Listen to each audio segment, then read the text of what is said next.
All right, so welcome back to the AM show here on Joy News. Let's talk about the striking teachers, and we've been joined on the line by Thomas Musa, who is the General Secretary of the Ghana National Association of Teachers. He is with us on Zoom. So Musa, thank you so much for agreeing to speak to us. You are still, calling for something that looks unlikely that government can provide, because now we are around the table with IMF to look for a bailout. That tells you that government doesn't have the revenue.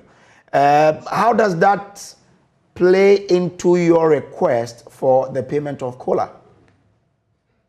Well, thank you. Good morning to your good self and to all the viewers. Yesterday we met. I think the assertion that it's unlikely and no money among other things, I think we are not aware of that one. We have engaged, and our engagement predates the coming of the IMF. And so, to the extent that it predates the coming of IMF, we stand where we stand. And we believe that all the items, if there is anything that government wants to table, it will come to the table. But for now, at yesterday's meeting, it ended in a deadlock. And we all agree that a new date will be scheduled. And when a new date is scheduled, the same will be communicated by government to the side of organized labor, and we will meet and take it out from there. That is what is on the table. Any other thing that all the issues you are talking about did not come up on the table. So nothing has changed. We stand where we are now.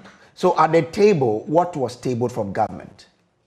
Exactly. These are the old issues, begging and saying that or pleading with us and all that. And we said that, look, as far back as February, we started raising concerns, articulating what must be done, among other things.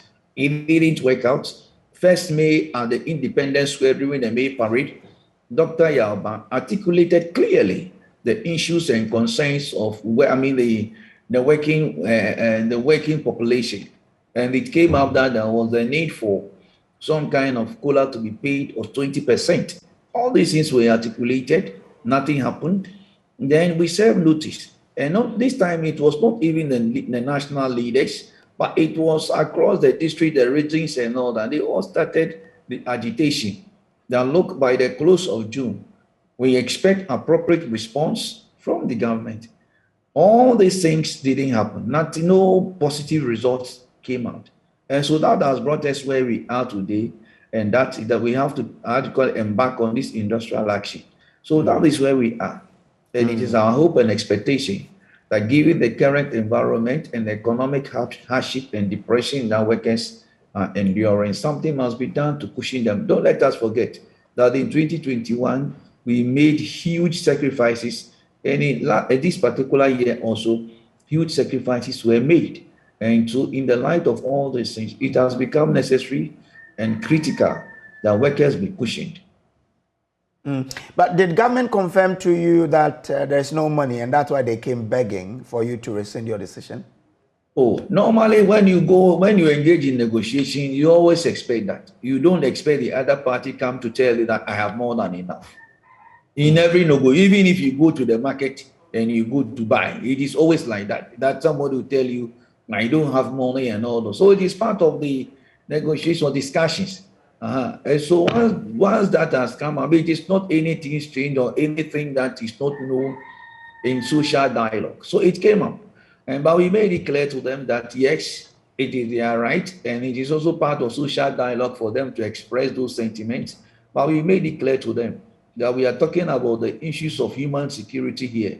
People's ability to take care of their families, buy bread, buy food, pay at least their fuel, pay rent, shelter, and among other things.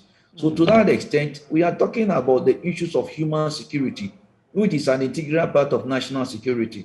And to the extent that people are actually suffering and under the current economic hardship, we think that something must be done for workers, given the kind of sacrifices they made as far back as 2021 and 2022.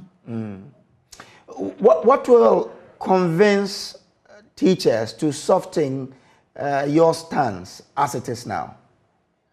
Oh, we've softened our stance already. Asking for 20% is not anything. Let me give you an example. You see, when we signed the 4% last year, and this year we signed the 7%, there is a clause in there called the wage opener or the wage opener clause.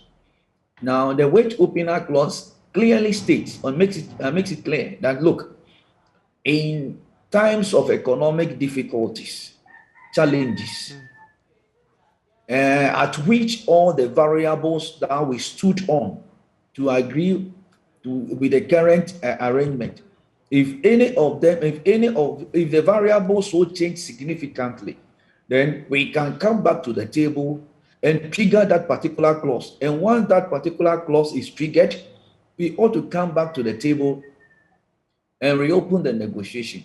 But knowing very well the cost involved regarding the triggering of that particular clause, we went in for the COLA.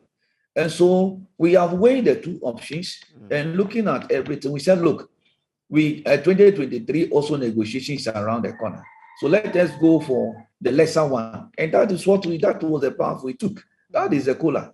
And so we believe that we've really come far and we've actually assessed the situation. And we think that for this particular year, let us go for the 20% COLA. And then we go and we stand upon it to negotiate the 2023 base pay. But let us all not forget that the Public Financial Management Act and negotiations were to be concluded by the month of April. Here we are in the month of July. It has not been done because it must be done so that these things will be factored into the budget. So that is why we are asking for COLA, so that of the 2023 negotiations can be done, and then we take it out from there. Oh, that's right. But from what you tell us, it means that government has come to say that, look, things are tight now. That's why I wanted to find out from you, what at all can get you to soften your stance in the face of difficulties in government honoring your request? What can happen? Or is it that we're going to see you stay home until your request is granted? Nobody enjoys staying home. It's simple. 20% COLA. I have difficulty paying my rent. I have difficulty paying TNT to go and teach. The bread I used to buy 8 Ghana cedis is now 15 Ghana cedis.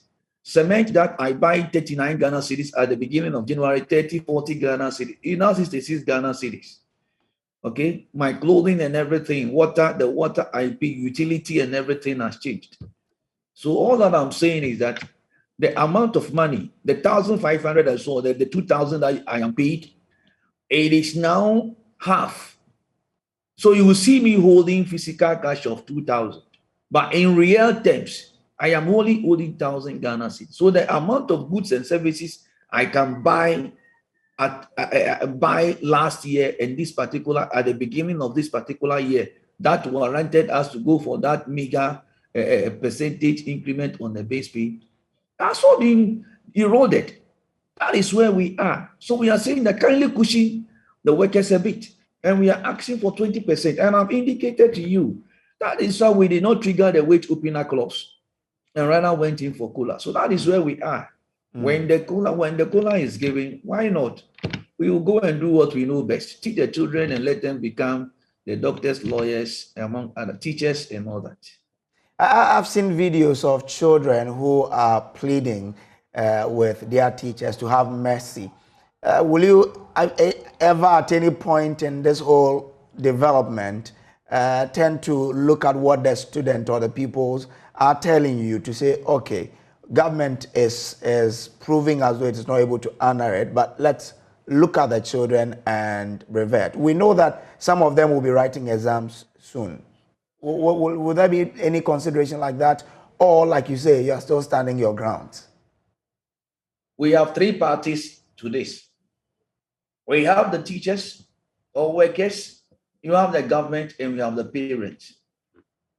So now all the children. And as much as the children are also pleading, let us also tell the government. We have done our side of the story. we have actually, we have indicated our commitment to get the things done, and we have done them already. Look, we started as far back as February. We don't want to sound as if we just got up and we got to this particular place. No, we started sounding this as far back as February.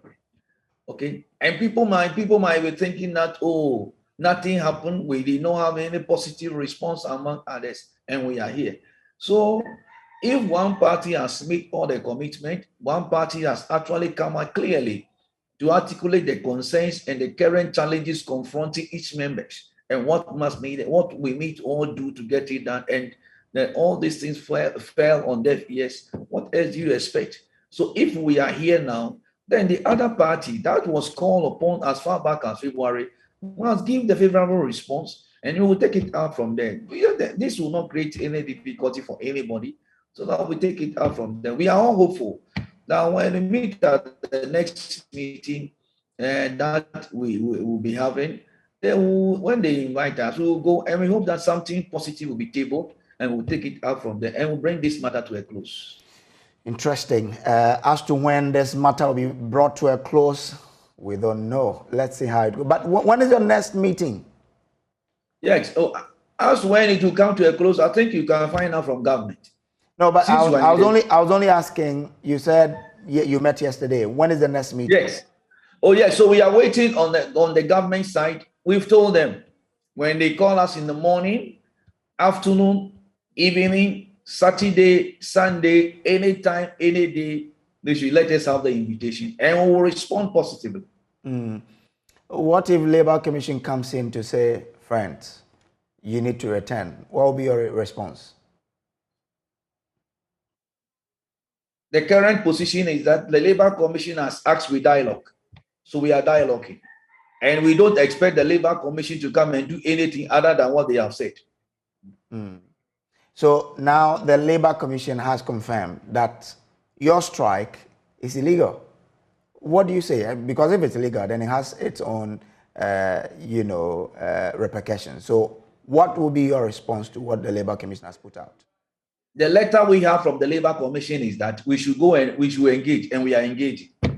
We are not aware of all those things saying that it is illegal. The letter that the Labour Commission has written, based upon which that is also part on the more reason why we are engaging and dialoguing on the matters, and we met yesterday. So in the letter, engagement and the issue of social dialogue was, was the key thing that came up. And yesterday we met. As to the issue of all those things, we don't want to, give attention to that for now. Now, the main thing is that we went there, we met the government side, we have all agreed now a new date to be scheduled, and when the date is scheduled, they will communicate same to us, and we'll meet. All other matters, we don't want to give attention to it now. We are focused on what we agreed on yesterday, and we think that at the next meeting, the government side will table something positive, and we'll take it out from there. But it's also very important that should anything happen should anything outside this happen from the Labour Commission, we will certainly respond appropriately. That one we can assure the Labour Commission. We will respond appropriately. But by the letter they wrote to us, they said we should go and engage, and we are engaging. If they bring any other letter than what we have now, we will rise to the occasion and will respond appropriately. Okay. But do you strike while negotiating? Is that what the law says? It is not about that one now. We have been asked to dialogue, and we are doing that. That is where we are. No, but what is the provision of the law in terms of you negotiating and striking? That is where something brought us here. When we started talking about this thing as far back as February, why were people not talking about the law? Why is it that always it is our workers that we are being reminded about the law? Okay. The laws being made, the laws in Ghana, is it only for workers? I think we should all be equal before the law. Sure. One, the key principles of law is that it is equality. Yeah. We should all be equal before the law, regardless of who you are. You should be equal before the law. So if it so happens that the law discriminates against one party, certainly, okay, the law also gives that particular party the opportunity to actually fight for what he deserves. And that is what we are doing. So those also talking about the law, they should remember that the laws are not, we did not pay parliamentarians to go and enact laws that will bind only workers and exclude any other. Nobody will do that. The country Ghana is for all of us. Let us all be law abiding. So those who are saying that law, we started talking about this in February. Why were they talking about law? So the law, let us all be equal before the law, and then we'll take it out from there. So like we have said, the law also make rules that if you see that your right or something that is going untowards, and it will not help you survive. And I've mentioned to you the issue of human security among other related matters. Yes, so it is within the same confines of the law that we are operating now. And we've been asked to go and dialogue. And we have done it. After all, Article 24, Clause 3 says that people join unions in order to fight for the economic and social right. And that is what we are doing. So we are engaging. Okay. We are engaging. And we know that next week, government will table something positive and we'll take it out from there. All right. Thank you very much. Thomas Musa is the General Secretary of the Ghana National God bless you. Association of Teachers. This is still the AM show on Joy News. We'll take a quick break. There's more to share with you right after the break. Stay with us.